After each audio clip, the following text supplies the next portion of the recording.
Welcome to Penrose Learning, where we make understanding easy. You're starting in the app.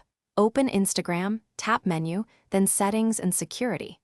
Once there, make sure you can access the account email or phone because Instagram may verify you. Now have your current password ready and pick a new strong password. Aim for 12 or more characters with letters, numbers, and symbols to reduce guessing.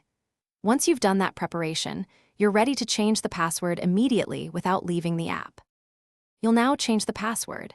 Tap Password under Login Security, type your current password, then enter the new password twice to confirm. Make sure the new password matches exactly. Small differences matter. If you have a password manager, use it to generate a long, unique password and store it securely so you won't reuse it.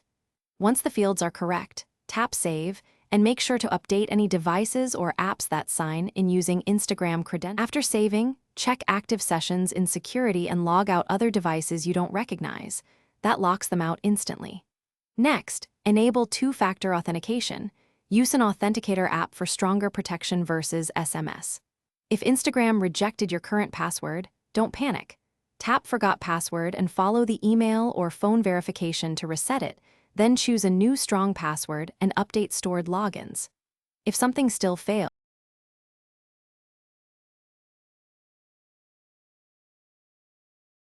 Thanks for watching. If this was helpful, leave a like and consider subscribing. See you next time.